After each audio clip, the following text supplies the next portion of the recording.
Bueno, seguimos reseñando que nuestras flores no mueran y estamos ya de hecho a, un vídeo más, es decir, este es el último vídeo de terminar el libro. Con esto acabamos, nos quedan 3 poemas si no me estoy equivocando, efectivamente así es. Y nada, pues vamos a intentar disfrutar de esta última video reseña, ¿no? Y por supuesto, pues dejar en nuestros comentarios si queréis que sigamos comentando poesía, ¿no? Que aquí seguimos haciendo contenido.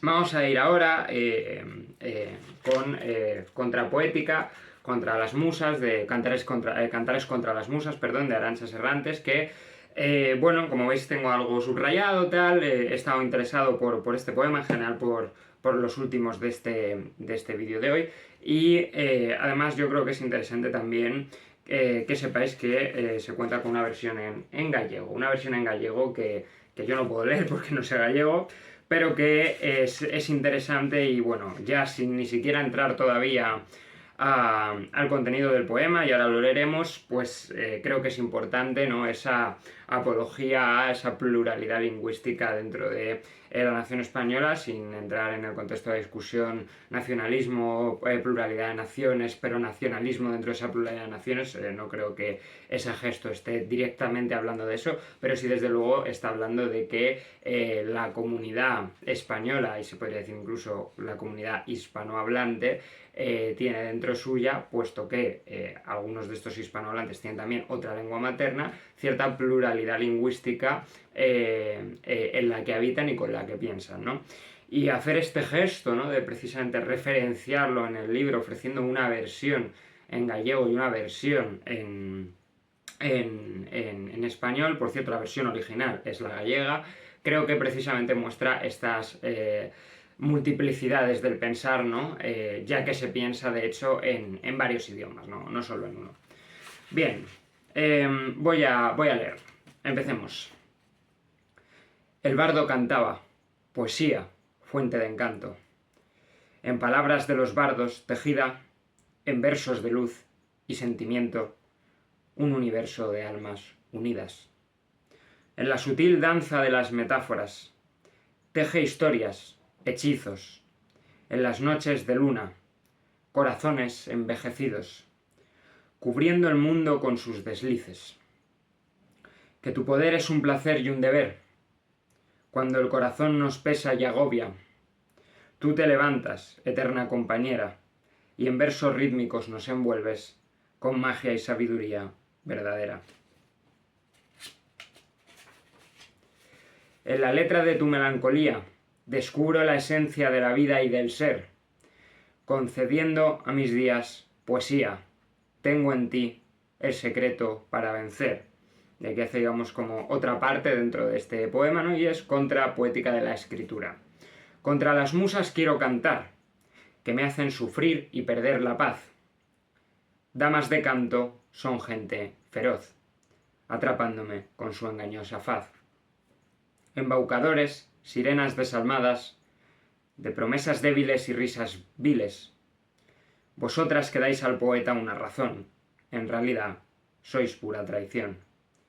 Cuántas noches perdidas en vela, esperando por ti, bendita guía, cuando el cielo llora estrellas y ellas no aparecen ni siquiera llegan. La verdadera inspiración viene de dentro. No estreches la mano de seres que traicionan. Las musas ya no tienen control del viento. Perdieron su huella, su loa. Prefiero cantar mi propia vida, sin ser rehén de sus artimañas. Así de simple, mi alma se mantiene erguida, y junto a la verdad mis palabras danzan. Y aquí tendríamos el poema, un poema muy interesante. Quiero recordar, por cierto, el nombre del capítulo en el que estamos, que se centraba en cuestiones de escritura, de la palabra, ¿no? El lenguaje, el capítulo 5, con cada palabra que elijo diseño muchas otras y las condeno al olvido. Hemos hablado, porque tiene 6 poemas este capítulo, analizamos los otros 3 en el vídeo anterior, hemos hablado de esto, ¿no? De lo inenarrable, por ejemplo. Bien, ¿es Cantares contra las musas un cantar contra las musas de verdad? Esta es la pregunta que puedo lanzar. ¿O es más bien cierta queja que aún así, digamos, podríamos pensarlo desde esta perspectiva, es reformista, ¿no? Es decir, critica a las musas, pero no las quiere, como Platón quiere echar a las poetas de su ciudad, echarlas de la poesía o de la contrapoesía, ¿no? Que es lo que se está proponiendo. Hablamos de bardos, hablamos de almas unidas, me interesa de todas formas ya incluso más la parte contrapoética de la escritura, porque he dicho que si es contra las musas o no, ¿no? ¿Cuántas noches perdidas en vela, esperando por ti, bendita guía, cuando el cielo llora estrellas y ellas no aparecen ni siquiera llegan? Bueno, al menos aquí, en esta estrofa, lo que estamos viendo más bien es cierta idea de que las musas deberían de venir y no vienen, ¿no? Pero el problema aquí, por lo menos, en otras, y ahora leemos más, quizás no así, el problema es que no vienen, no en general la existencia de las musas. Yo a lo que quiero apelar es que, claro, luego después pasamos a la verdadera inspiración viene de dentro. No estreches la mano de seres que traicionan, las musas ya no tienen control del viento, perdieron su huella, su loa. En esta estrofa, de nuevo, parece haber cierta crítica, las musas traicionan, la inspiración viene de dentro, no confíes en las musas porque la inspiración viene de dentro, no necesitas que llegue esa especie de inspiración externa, bendita, ¿no? Que de repente hace que de una sentada escribas el poema perfecto.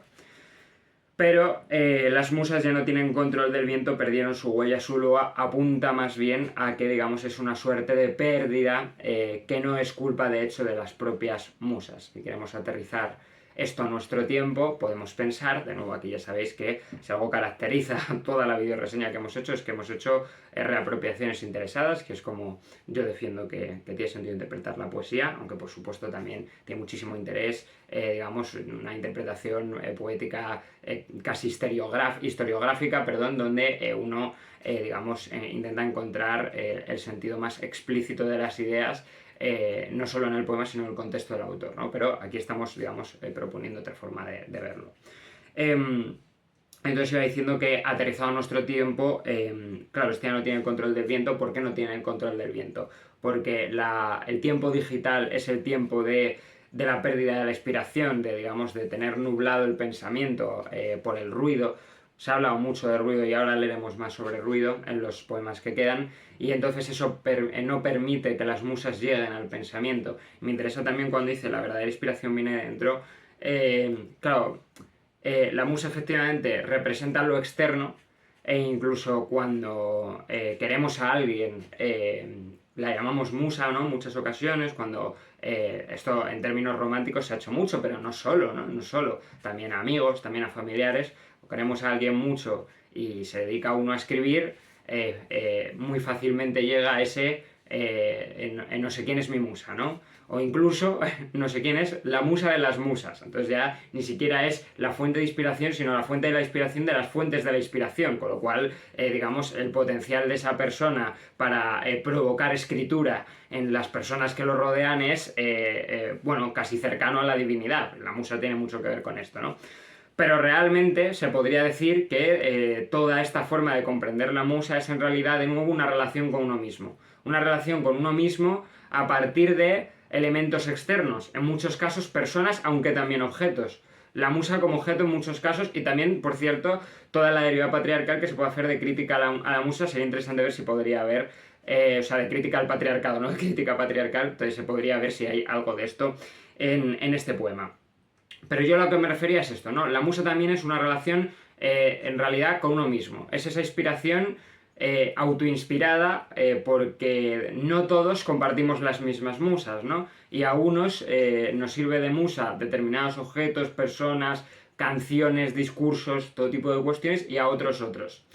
Entonces, bueno, igual esa inspiración que viene de dentro es también una musa, ¿no? Y por eso digo que me interesa ir dándole vueltas, aunque entremos en paradojas, a la cuestión de si realmente se está yendo contra las musas o se está buscando reformar a las musas o reformar un sistema que no permite el desarrollo y la inspiración verdadera a través de las musas, en fin, muchas cuestiones. Concluiríamos entonces con esta última estrofa: prefiero cantar mi propia vida. Aquí parece una crítica mucho más hacia, aunque de nuevo pensemos en esto, de si nuestra inspiración interna es también una inspiración de la musa, sin ser rehén de sus artimañas, así de simple mi alma se mantiene erguida y junto a la verdad mis palabras danzan. Mis palabras danzan, ¿no? Bueno, esta es la última estrofa y es la final, por tanto quizás hay que tomársela como la más fuerte. Esta es una posibilidad. Me parece bastante más crítica, ¿no? Me parece bastante más crítica, aunque repito esa idea de la interioridad como musa también.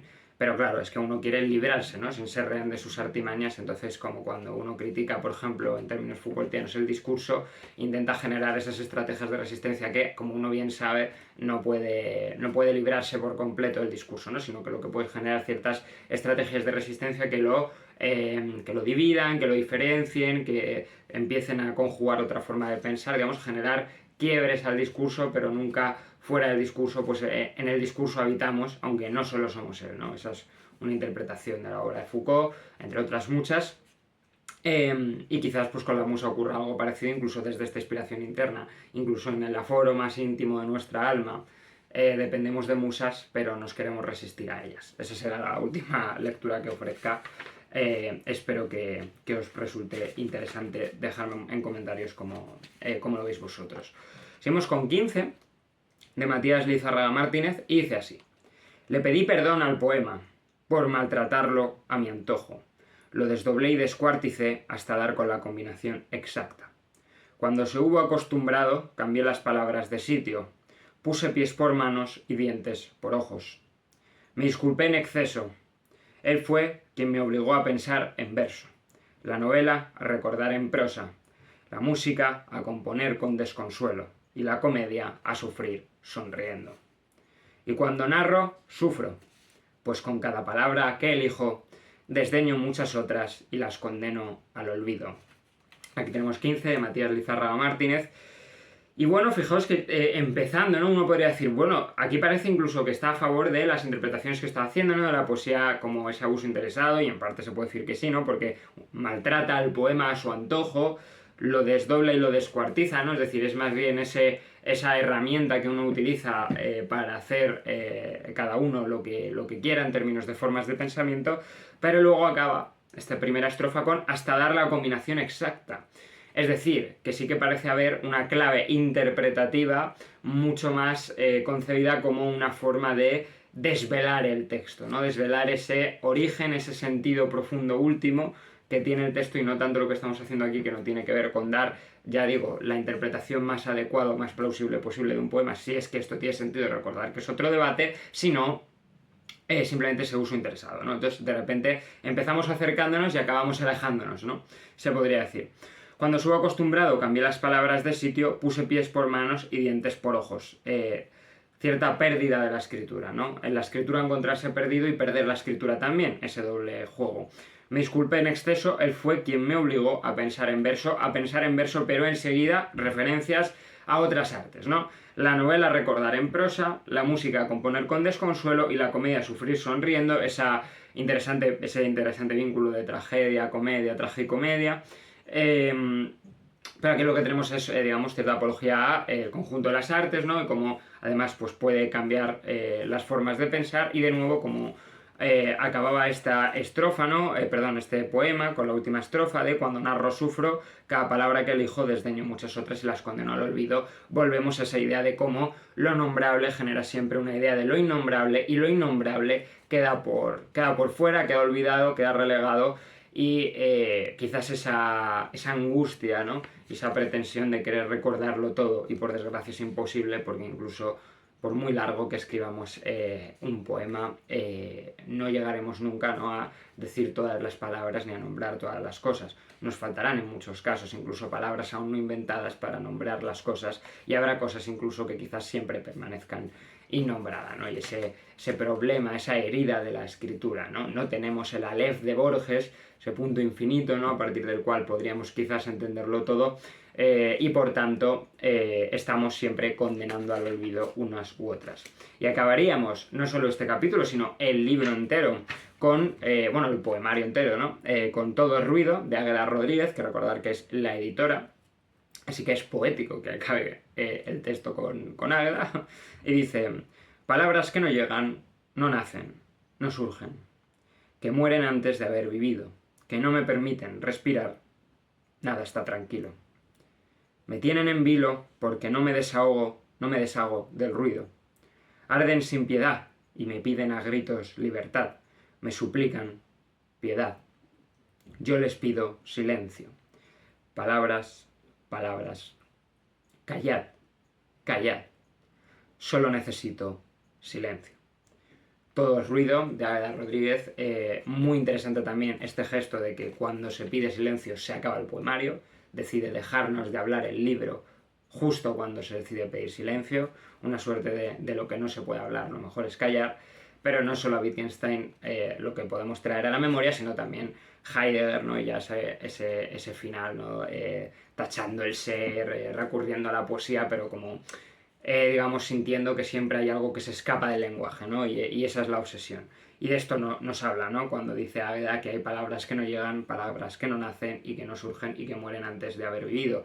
Pero está esa doble tensión, interesantísima por cierto, porque además está condensada en muy poquitos versos, que es, por un lado, lo que estábamos comentando antes, que salía en el poema de Matías, es decir, siempre hay cosas que no vamos a conseguir nombrar y que quedan fuera del olvido, pero también está esa otra dimensión de que la palabra quizás no deja otro discurrir del pensamiento, otra forma de ver el mundo, que sea así, por ejemplo, por imágenes, por sensaciones, por ritmos, que nombrar ya siempre es conceptualizar de un modo que distorsiona, digamos, una suerte de mirar reflejo del mundo, ¿no? Esa idea de la mente como reflejo de la realidad, que no existe y que no es, de hecho, la forma de, según Rorty, ¿no? La forma del humano de mirar y entender el mundo, a pesar de que a veces se nos ha intentado convencer de lo contrario, ¿no? De que efectivamente si era así. Nombrar siempre es distorsionar, lo que tampoco significa que no pueda apuntar a una realidad objetiva, pero sí que hay que tener ya siempre en cuenta esa distorsión lingüística y no solo, cultural, política, y de otros muchos tipos que nos amenaza con no comprender la realidad. Y hay ese gran trauma, ¿no? Del que habla el psicoanálisis de base, que tiene que ver con, digamos, esa pérdida de la realidad, que en realidad genera, digamos, de nuevo, esa imagen de la mente como reflejo de la realidad. Es decir, hubo supuestamente un punto originario donde, digamos, aprehendíamos la realidad tal y como es, y ha habido un punto que lo ha quebrado, y a partir de ese punto siempre estamos mediados por el lenguaje y nuestra forma de conocer la realidad es mucho más pobre de lo que, de esa, digamos, de ese conocimiento divino, ¿no? Ese conocimiento de la observación pura, prístina, objetiva, que refleja absolutamente todo a la perfección. Eso no existe. Pero creemos que sí, y ahí se abre una gran herida. Y esa doble dimensión de la palabra está en este texto, ¿no? La palabra como lo que no puede conseguir nombrar todo, pero es que además todo lo que consigue nombrar nunca es la realidad tal y como es, sino una distorsión de esta misma que nos permite comprenderla o a veces incluso descomprenderla, ¿no? Porque también generamos palabras, relatos, mitos, conceptos que lejos de darnos a entender la realidad, nos hace entenderla mucho menos. Y la respuesta aquí, por lo menos en todo el ruido y en este poema, quizás hay que tomárselo como un gesto simbólico de todo el poemario, es, ante esto, el silencio. Entonces, ante las dos dimensiones problemáticas de la palabra, lo que no se puede nombrar y lo que al nombrado se distorsiona, mejor lo que no se puede nombrar. Mejor el silencio. ¿Y por qué? Quizás precisamente porque este texto, si bien tiene mucho contenido filosófico, obviamente también tiene muchísimo contenido artístico, dos esferas de todas formas, como bien sabemos, que no están radicalmente separadas, y entonces quizás si no podemos pensar por la palabra, podemos pensar por el ritmo, podemos pensar por la imagen o podemos pensar por las emociones. Quizás una apología de las múltiples formas de pensar o de esa forma otra que escapa o resiste o fricciona al discurso, a la palabra, a la letra. Yo creo que esta es una de las posibles interpretaciones, por lo menos de este último poema, y con esto hemos acabado ya otro texto más. Seguimos aquí reseñando los textos de Númenes y dando panoramas completos de lo que se ofrece en esta revista, que es bastante y muy interesante. Nos vemos, muchas gracias.